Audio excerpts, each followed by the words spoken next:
Сәлем достар, менің каналыма қош келдіңіздер.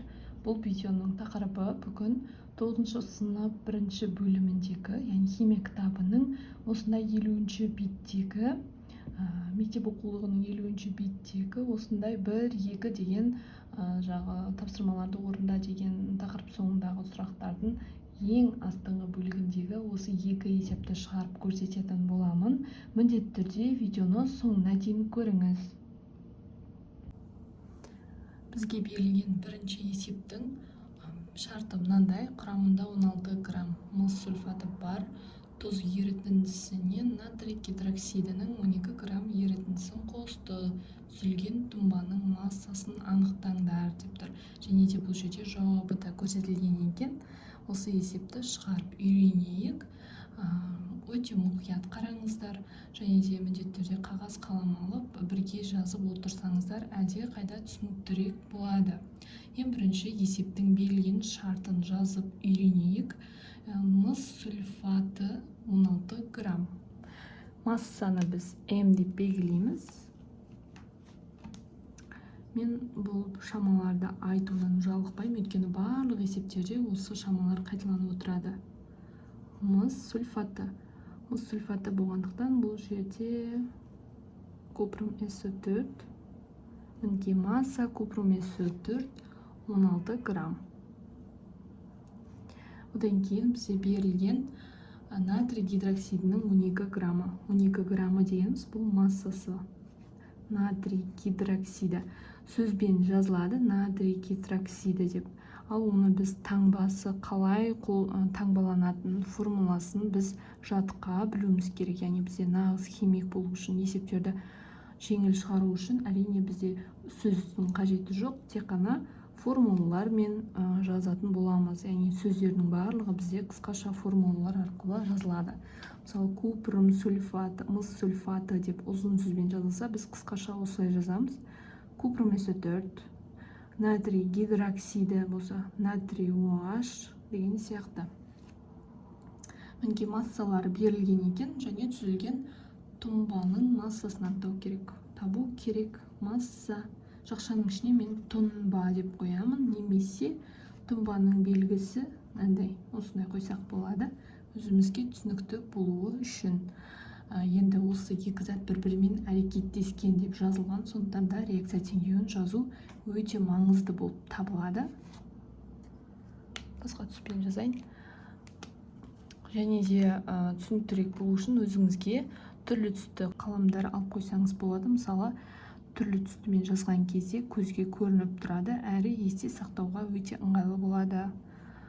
Натрий OH тең купрум мен OH бірігіп кетеді, жаңа зат түзіледі. Купрум OH 2. Әрине бұл ергіштік кестесінде ерімейді деп тұрады. Купрум OH, яғни бізде тұнба түзілетінін көруге болады. Ерімейді болса, қосылған натрий мен С4 бірігіп натрий 2SO4 түзіледі екен.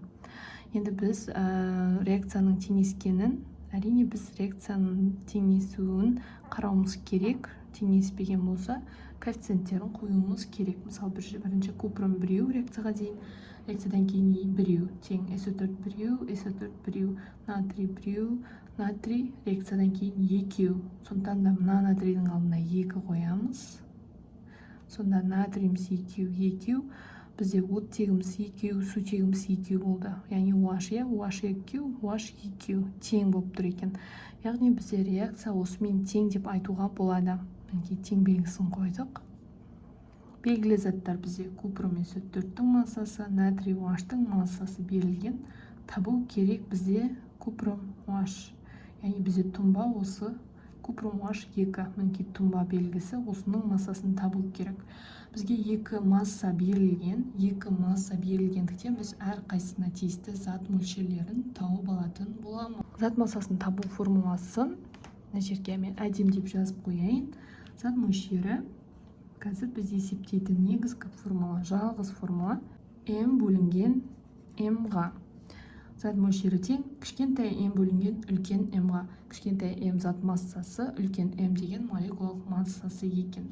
яғни осы 16-12 грамм үшін әрқайсысы әр заттың өзіне сай болатын зат мөлшерлерін тауып аламыз. Бірінші купрум S4 үшін зат мөлшері жақшаның ішіне кімдікі екенін жазамыз. Мысалы, бұл купрум S4-тікі тең массаның орнына біз 16 дегенді жазамыз. Өйткені купрум S4-тің массасын жазу керек, өйткені біз купрум S4-тің зат мөлшерін тауып отырмыз.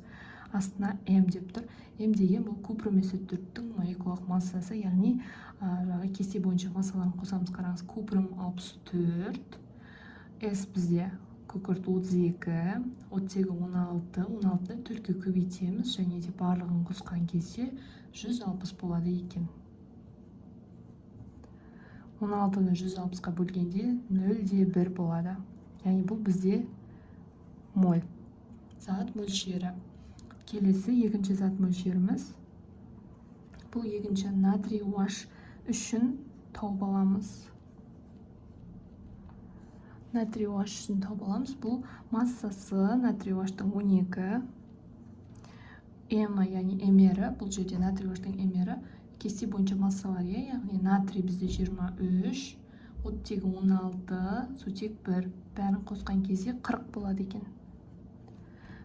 12-ні 40-қа бөлгенде 0,3 моль болады. Мінекей осылай. Енді бізде екі зат мөлшері табылды. Екі зат мөлшерінің қайсысын таңдаймыз дейтін болсаңыз, біз екеуін салыстыра отырып, ең кіші зат мөлшерін таңдап алатын боламыз. Яғни бізде келесі этапқа көшу үшін. Әрине бұл жерде 0,3 әлде 0,1. Әрине бұл жерде 0,1 екен, яғни ең кіші зат мөлшері. Бұл жерде жай ғана салыстырамыз. Қайсы зат мөлшері бізде кіші деген сұраққа жауап қараймыз. Яғни 0,1 бізде кіші екен. Осы 0,1 мен 0,1 бізде купрум S4-тікі болса, купрум S4 пен купрум OH2-ның арасында біз пропорция құрастырайын десек, бұл жерде алдындағы коэффициенттер 1,1 екен, қараңыз. 1,1, сондықтан да оның зат мөлшері мынаған тең деп ала береміз. Егер алдында әртүрлі коэффициент болғанда, біз онда пропорция құрастырып x-ті тауып алушы едік. Сондықтан да бұл жерде тауып отырудың қажеті жоқ, өйткені алдыларында коэффициенттері 1,1 болып тұр. Мынаның зат мөлшері, яғни купрум S4-тің 0,1 деген зат мөлшері мынаның өзіне тең, яғни мынаған да тең. Осы зат мөлшері мынаған да тең дегенді білдіреді. Сондықтан да біз зат мөлшерлері бір-біріне тең деп, тура осы зат мөлшері арқылы біз тұнбаның массасын оңай анықтайды екенбіз. Дәл осы зат мөлшері тең М бөлінген М формуласындағы мынау массаны табу арқылы есептейміз. Яғни М тең, мынаны түрлендіреміз жай ғана формуланы, М тең ню көбейтілген М-ға. Сол кезде бізде масса тұнба тең, зат мөлшеріміз бізде 0,1, яғни өзіне тең деп алдық. Қараңыз, ню тең нюға дедік, яғни бізде мынаның нюі мынаған тең деген сөз. Сонда 0,1-дің өзі 0,1 көбейтілген, бұл жерде М деп тұр. М деген бізде табу керек. Тауып отырған затымыздың М-і, яғни бұл купрум OH2-ның эмері. Купрум бізде 64-ге тең, оттегі 16, сутек 1, 16-ны 1-ге қосқанда 17, 17-ні 2-ге көбейтеміз, сол кезде 34 болу керек, 34-ті қосамыз 64-ге, сол кезде 98 болады. 98-ді 0,1-ге көбейткенде 9,8 грамм болады екен. Яғни бұл бізде тұнбаның массасы. Ал енді келесі екінші есебіміз, 50-ші беттегі екінші есеп. Құрамында 0,5 моль натрий және 0,5 моль калий карбонаттары бар ерітіндіге азот қышқылымен әсер еткенде түзілетін газдың көлемін қалыпты жағдайда есептеңдер. Бұл жерде бірінші берілген жазып алайық. Берілген міндетті түрде жазу керек. 0,5. Менің фломастерім жазылмай жатыр. 0,5 натрий. Бұл жерде карбонаттар деп тұр, тек қана натрий емес, бұл жерде яғни натрий карбонаты, натрий 2 СО3, натрий карбонаты 0,5 моль калий карбонаттары, калий 2 СО3. Байқасаңыздар, калийда, натрийда екеуде сілтілік металл, екеуінің де карбонаттары берілген екен. Осы ерітінді дейді, осындай карбонаттар бар ерітінді, осы екеуі бар ерітіндіге дейді, азот қышқылмен әсер еткенде түзілген газдың көлемін есепте дейді. Көлемі В газ. В газ есептеу керек. Бұл жерде екеуі бір ерітінді болып тұрғандықтан, есепте қателік кетпеу үшін, мысалы ыңғайлы болу үшін, екеуінде де сілтілік металл екен, карбонаттарының сілтілік металл екен. Сонда да біз екі реакцияны да жазбаймыз. Мысалы, бұның азот қышқылмен әрекеттесуін тек қана бір реакцияны жазу арқылы есепте жүргізетін боламыз. Яғни мысалы, натрий карбонатына азот қышқылын қосып, калий карбонатына азот қышқылын қосып, екі реакция, яғни біз екі есе уақыт жоғалтамыз. Сонда да олай жасап отырмай, біз бірден 0,5-ті қосып 0,5-ке 1 болады, 1 моль натрий карбонатына тек қана азот қышқылын қосу арқылы бір реакция жазып, осы натрий карбонатын 1 моль деп есептеп, өйткені екеуі бір ерітіндіде 1 моль деп есептеп, солай есептесек, бірден жауабы дәл шығатын болады. Ал егер жеке-жеке есептеуге де болады. Өйткені қараңыз, бұл жерде әрқайсыныкін жеке көрсеткен. Егер мені түсінген болсаңыз, міндетті түрде түсіндім деп жазыңыз. Ал егер сонда да түсініксіз болған болса, сұрағыңызды комментарийге қалдырсаңыз болады. Бұл жерде, яғни осы ерітінді дейді. Біз біреуін ғана алайық, мысалы натрий карбонатын алайық, өйткені екеуі де бірдей деп айтуға болады, яғни сілтілік металдардың карбонаттары. Сондықтан да натрий карбонаты, натрий 2 СО3 қосу азот қышқылы HNO3, азот қышқылын қосқан кезде бізде натрий NO3, мына жаққа жазайын, натрий NO3 қосу, CO3 пен H қалды, яғни бізде бұл CO2 газы және де H2O болып түзіледі екен. Ал енді теңестірейік, бұл жерде натрий 2, натрий мына жерде біреу, сондықтан да алдына 2 қоямыз. Сол кезде бізде азотымыз 2, мынаның алдына 2 қоямыз. Сутек 2, яғни бізде реакция теңесті деп айтуға болады. Енді бізде мынау натрий карбонатына бірден біз 1 моль деп жазамыз. Немесе 0,5 деп алсақ болады. Нәтижесінде шыққан жауапты біз 2 еселейміз. Немесе екеуін қосып бірден 1 моль деп жазуға да болады. Ешқандай айырмашылық жоқ. Сізге қалай ыңғайлы солай жазсаңыз болады.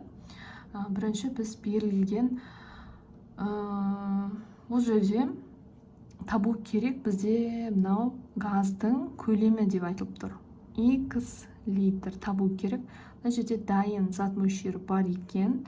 Бұл жерде пропорция бойынша құрастырайық десек, 1:1 болып тұр коэффициенттері. Сондықтан да 1 моль мынаның өзіне тең болады, CO2-нің. Өйткені қараңыз, алдыларында коэффициенттері 1 болып тұр. Ешқандай айырмашылық жоқ. Бұл жерде пропорция құрастырсақ, бәрі 1-дің өзі шығады. Сондықтан да мына формуланы қолданамыз. Зат мөлшерінің көлемге қатысты формуласы бар. В бөлінген ВМ. Осы кездегі біз В-ны табамыз, түрлендіру арқылы. В тең не көбейтілген ВМ. Мінекей мына формула қолданылады. Дәл қазір көлем табу формуласы. Зат мөлшері белгілі, яғни біз 1 моль осы CO2-ге де тең деп алдық. Өйткені мынау заттардың алдында коэффициенттері 1:1 болып тұр, яғни өзіне тең болады екен. ВМ-мен тұрақты. Сол кезде жазып шығайық. Бізде көлем, бұл мәттерім жазбай қалды ғой.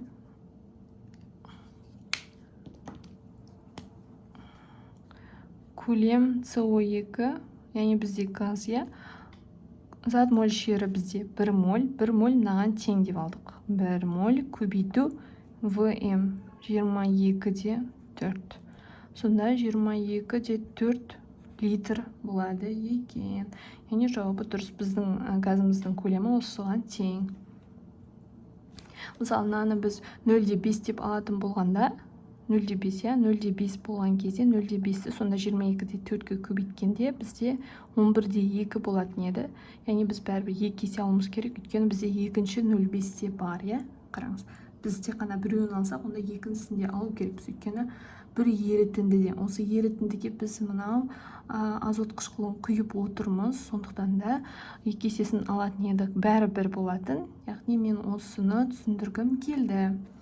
Егер сізге осы видео пайдалы болған болса, және де түсінікті болған болса, міндетті түрде лайк басыңыздар, достарыңызбен бөлісе отырыңыздар. Назар қойып тыңдағандарыңыз үшін көп рахмет.